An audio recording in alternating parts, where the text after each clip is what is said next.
In Fairfield County, something new comes across my desk every day. Crimes are committed, cases are solved, and a community is made safe by the hardworking employees of the Fairfield County Sheriff's Office.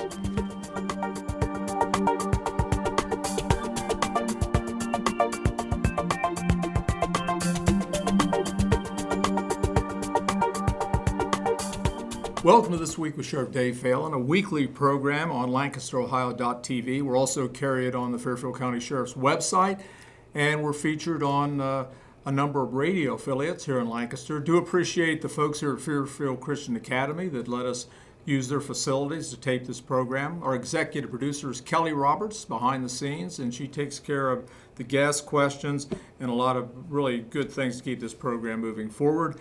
We are in our about 16th year on radio, and we're probably 9 years on television, so it's been a very wonderful opportunity, and we wouldn't be able to do that without the Fairfield Christian Academy and their help. Back by popular demand, Scott Duff. Hi, Sheriff. Good to see you. Nice to be back. Thank you. A veteran of BCI and over 30 years of law enforcement experience, and we talked about that last week. And we're going to just kind of repeat some things in case you missed last week's show. But being in law enforcement all these years and things like that, is that something you kind of wanted to do all your life, or something you just kind of fell into? It's something I kind of fell into when I came out of college. I'm from Dayton, Ohio, originally. Right. And when I came out of college, I went to Ohio State. I had every intention on going to law school. And that was sort of something I wanted to get into. I wanted to get into politics. I had a job at the State House when I was all through college. Our state senator from our area was good friends of the family, and he gave me a job. So I was really touched by that bug. I was bitten by that political bug. And then an opportunity came up to go to work as an investigator at the Attorney General's Medicaid Fraud Unit. And that's where I took that job, and here I am 32 years later. Yeah. So I never looked back. So I did 7 years at the fraud unit, and then in 93 I transferred over to BCI. Right. Yeah. Have you enjoyed it a lot? I loved it. It's the best job in the world. It really was. I had the best. I had tons of support. I had good agents around me, and it was a great job. It was a great job. I often tell people, and I don't know if they always believe me, but I've been doing this about 48 years. And I cannot think of a day I didn't look forward to coming to work. Yeah. And that, my dad was a factory worker, and I remember. Same with mine. I remember going to he worked for General Motors, and I remember going to the picnics, and you'd walk into these factories, and you'd have to put in the ear things, and my dad didn't want that for me. Right. He just didn't want that for me, so here I am. My dad, the same thing. He was a machinist with Columbus Coated Fabrics, which was in Columbus. And at that time, there were a lot of factories along Fifth Avenue there, Temkins, and a number of those. They're all since gone. Yeah. But the day he could retire, he left, and he was glad to get out of there. Although he appreciated the job to support a family. That's right. But it was tough. Yeah, same with Dad. I mean, General Motors was a good paying job. Right. And everybody in Dayton either worked for General Motors or worked for something that supported General Motors. Yeah. So it's kind of like Lancaster here with Anchor Hawking was the main deal. Yeah. And so you mentioned before airtime you have 3 children. I do. Yeah. Pickerington area. I live in the Pickerington area. My oldest just graduated from nursing school. Wonderful. She takes the boards later in June. I have a 16-year-old son, soon to be 16-year-old son, and my youngest, just turned 14. So I'm invested in this community. I'm in it to win it, as they say. To win it. Yeah. Well, for the people that missed last week's program, tell us again what Operation Project Ford is. Yeah. We are the Fairfield. It's a new program. We're the Fairfield County Overdose Response Team. And this is sort of what we call the quick response team model. There's different models around the state. What we want to do is within 24 to 48 or 24 to 72 hours after an overdose occurs within the county, we want to make sure that we reach out to those individuals and to those families to make sure they know the resources that are available to them. Listen, I've been doing this a long time. I've been chasing drug dealers and dealing with substance abuse abusers for 20 some odd years.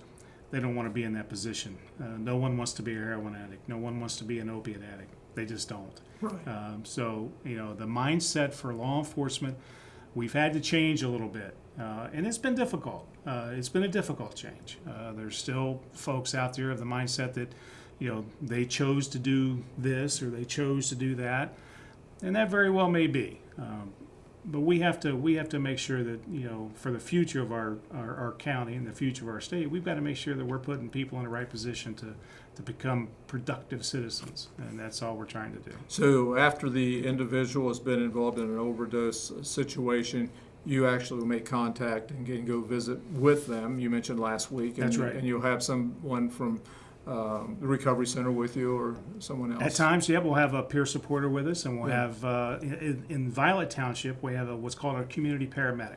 And a community paramedic is just that. He's someone that works within the community, sort of that bridge between healthcare and,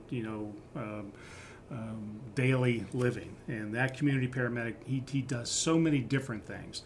We don't have a community paramedic yet in Lancaster, and I know that I've met with Chief Ward, I met with Captain Watt, and they're working towards that. That's on their to-do list. And of course, there's costs involved and there's staffing involved. So it's not an easy commitment. But it's one that they're certainly interested in doing, and I think that would be great for the city of Lancaster. And if I remember correctly, your position was actually paid through a grant. Right, couple different resources. We received a grant from the Ohio Attorney General's office. Well, they kicked loose some funds for quick response teams, and then the county commission here in Fairfield County, which has just been phenomenally supportive. Mm-hmm. They've kicked in some funding to assist. And Dennis Lowe, the commander of the Major Crimes Unit, was able to redirect a few funds and make this thing a reality. It was just that important to everyone. We weren't going to let a few dollars, or at least in their opinion, the county commissioners were not going to let a few dollars determine whether or not we did this or not. It was an important decision for them. They wanted to move forward. And how has the program worked? How successful has the program been? I know they have it in Franklin County and some of these other. And some are more enforcement related. Some are more making street level buys, particularly in our metro areas, the city of Columbus, or Franklin County, the Hamilton County, their opiate response team. It's a little different than ours. They do outreach as well. But they're more enforcement minded than probably we are. Okay. And the reason for that is they're a much larger area. We're enforcement minded when we need to be. We're like I said last episode, we're not naive enough to think that there isn't an enforcement component to this. There most certainly is. Right. And that's why it was important for Dennis to have for Commander Lowe to have a law enforcement officer attached to his unit to run this program. And what are now, once you have an initial contact with them, you give them information. Mm-hmm. Will there be some kind of follow-up to make sure that they follow through? We're doing follow-ups all the time. Okay. I followed up yesterday on a victim up in Violet Township. We have another on Friday.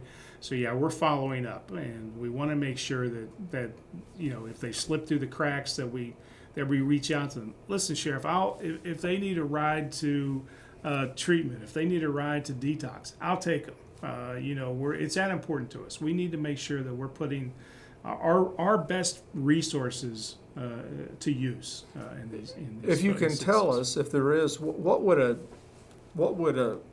look like? What would the person that had the overdose look like? I mean, what kind of age group would we be looking at? What type of male, female, those kind of dynamics? Yeah, it certainly varies, but mostly males, young.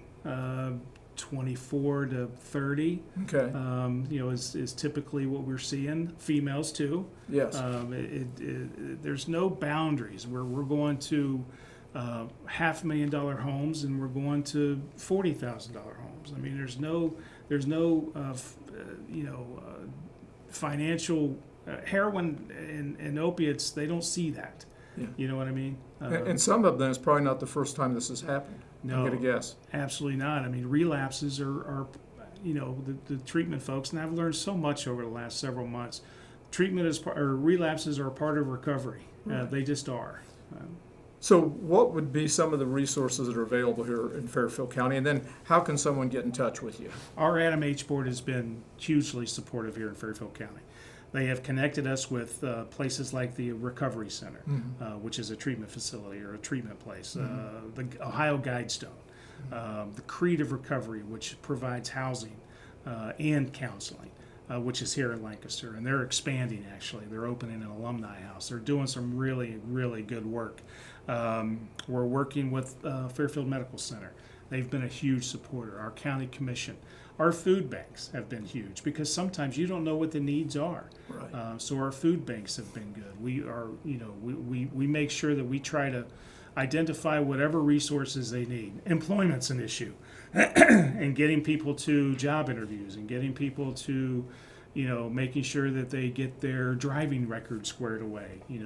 Explaining to them the process of paying the back fees and to get their driver's license reinstated at times, because a lot of times they're suspended for whatever reason and they don't understand the process to get that taken care of. So that we're doing so many different things on so many different levels. Okay. So if someone would like to, maybe there's someone out there listening or watching, they say, Sure. I have a loved one that's struggling with an addiction, they need help. Maybe they had an overdose in the past. How do they get in touch with you? We have a website set up, or an email address, I should say, and I don't have it at my fingertips. Here we go. Our email at Project Fort is Fort, F-O-R-T, Okay. at fairfieldcountyohio.gov. And we also have a telephone number, 740-901-1598. Now that rings to my desk, but it'll forward to my cell wherever I'm at. Okay. And I check those emails when I get the emails on my phones as well. So we have a couple of different ways they can reach out to us. And how long has Project Force been in place? I started almost 3 months ago. Okay. But we have been working towards this goal for over a year. I got We meet every 6 weeks or so with all of our folks, all of our stakeholders. And we meet every 5 or 6 weeks and get caught up on things. We're doing mission statements, and we're doing flyers, and soon we'll be doing some of the festivals. We want to get into our schools. We want to provide education, prevention. That's where the key to this really is we need to make sure that we're educating our kids and making sure we're doing a lot with prevention. And Adam H. does a wonderful job, and they've welcomed us in, so to speak. So it's the collaboration that has occurred in Fairfield County has just been remarkable. It really has. Everybody's checked their egos at the door, and everybody's willing to sit and listen and learn, and that's a big thing. And I've found that for years, the way the other governmental agencies function in this county, we all get along pretty well, and Yeah. it really shows. Yeah, it's awesome. Scott Duff, the director of Project Fort. Thank you, Sheriff. We'd like to have you back maybe next year sometime and Love kind it. of give us an update on what's going on. Sounds great. And I know our listeners and viewers have learned a lot as I. And so we appreciate the job you're doing. Thank you. So again, we have a lot of high expectations, and we're hopeful that this is going to save a few lives. Absolutely. Thank you, Sheriff. Well, the clock on the wall says we're about out of time. Do appreciate you, the viewers and listeners that join us each and every week. Until next week, same time, same place. God bless.